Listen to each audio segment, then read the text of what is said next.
জিৎ শাকিব খানের তুফান নিয়ে কি বলল? জিৎ শাকিব খানের তুফানকে জাস্ট পাত্তাই দিল না। রিসেন্ট টাইমে বুমেরাঙের প্রমোশনের একটা ইন্টারভিউতে একজন জিৎকে কোশ্চেন করে যে তুফান কলকাতায় রিলিজ পাচ্ছে, তো এটাকে আপনি কম্পিটিশন হিসেবে দেখছেন নাকি এটাকে সাদরে গ্রহণ করবেন? তখন জিৎ অ্যান্সারে বলে যে বাজার খোলা আছে, যে কেউ আসতে পারে। নাও এই স্টেটমেন্টটা নিয়ে বেশ আলোচনা হচ্ছে। ইভেন কালকে রাতে দেখি ইনবক্সে কয়েকজন সেই ইন্টারভিউয়ের লিঙ্কও পাঠিয়েছেন। মানে আমি এটা দেখার পর ভাবতেছিলাম যে এরকম একটা সিলি বিষয়, এরকম একটা স্টেটমেন্ট নিয়ে মানে কেন আলোচনা করতে হবে, কেন এটা নিয়ে কথা বলতে হবে, কেনই বা এই সিম্পল একটা বিষয়টা আপনাদের মাথায় ঘামাতে হবে? প্রথমত, জিৎকে যে কোশ্চেনটা করা হয়েছে এটা সম্পূর্ণ অযৌক্তিক একটা প্রশ্ন। প্রথমত, বুমেরাঙের প্রমোশনে এই ধরনের কোশ্চেন করা তো অযৌক্তিক, কোনো দরকারই নেই এই ধরনের কোশ্চেন থ্রো করার। শাকিব খান কি সিনেমা করছে, শাকিব খানের সিনেমা কোথায় রিলিজ পাচ্ছে, কোথায় কি হবে, এইগুলো নিয়ে প্রত্যেকটা জায়গায় প্রত্যেককেই যেভাবে যেখানে যাকে পায় তাকেই কি শাকিব খান রিলেটেড কোশ্চেন। কেন ভাই? আর সেই কোশ্চেনের অ্যান্সারটা যদি শাকিব খানের পক্ষে না গিয়ে বিপক্ষে যায়, তখনই এই ফ্যান ওয়ারটা তৈরি হয়। এই যে মাঝে মাঝে ফ্যান্সদের মাঝে তর্ক বিতর্ক তৈরি হয়, এটার জন্য অনেকটাই দায়ী হচ্ছে মিডিয়া।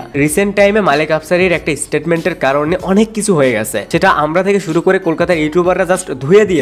সো মাঝে মাঝে এমন কিছু কোশ্চেন এমন ভাবে করা হয়, সেগুলোর অ্যান্সার যদি একটু ডিপ্লোম্যাটিক হয়, সেগুলো নেই তর্ক বিতর্ক শুরু হয়, সেগুলো নেই ফ্যান ওয়ার তৈরি হয়। জিৎ যেভাবে বলেছে আর যে সিচুয়েশনে জিৎকে কোশ্চেনটা করেছে, প্রথমত ওই টাইমে ওই প্লেসে সম্পূর্ণ অযৌক্তিক একটা প্রশ্ন। দ্বিতীয়ত, জিৎ যে অ্যান্সারটা দিয়েছে আমি এখানে ভারী কিছু খুঁজেই পাচ্ছি না, বা আমি তার কথাটা নিয়ে যে দু একটা কথা বলবো সেই ওয়েটাও নেই। বাজার খোলা আছে, যে কেউ আসতে পারে, সিম্পল একটা কথাকে এত বড় করার কোনো দরকার নেই। জিতের সাথে শাকিব খানের বন্ডিং কেমন, শাকিব খানকে নিয়ে জিতের ওপিনিয়ন কেমন, এটা আমরা এর আগেও দেখেছি। এর আগে যখন জিতের সিনেমা এখানে রিলিজ পেতো, আমাদের শাকিব খানের সিনেমা যখন কলকাতায় রিলিজ পেতো, তখন আমরা জিতের ইন্টারভিউ থেকে শাকিব খান রিলেটেড অনেক কথাই শুনেছি। সেরকম একটা সিলি টপিক নিয়ে অনেক ফ্যান হয়তো এটা ভাবতেছে যে জিৎ তো একটু অন্যভাবে বলতে পারতো, অ্যাপ্রিসিয়েট করতে পারতো, বা এই কথাটাই অন্যভাবে বলতে পারতো। বাট ওই যে প্রথমেই বললাম, যে সিচুয়েশনে কোশ্চেনটা করেছে এটা টোটালি রং। তুফান রিলিজ পাচ্ছে, এটাকে আপনি কম্পিটিশন হিসেবে দেখছেন কিনা, এটাকে আপনি সাদরে গ্রহণ করবেন কিনা, কোনো দরকার নেই তো এই ধরনের কোশ্চেন করা। এই কোশ্চেনটা ওই প্লেসের সাথেই যায় না। সো যারা এই সিম্পল বিষয়টা নিয়ে অনেক আপসেট যে জিৎ কেন এভাবে বললো, তাদেরকে আমি বলি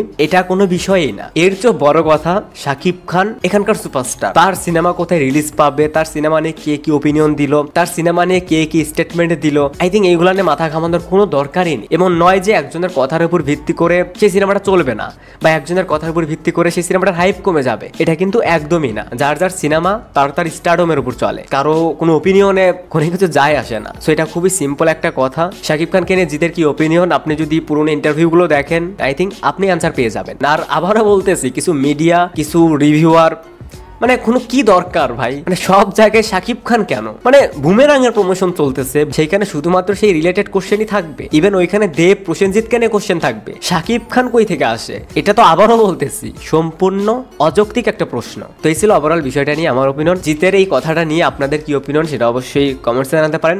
থ্যাঙ্কস ফর ওয়াচিং, বাই।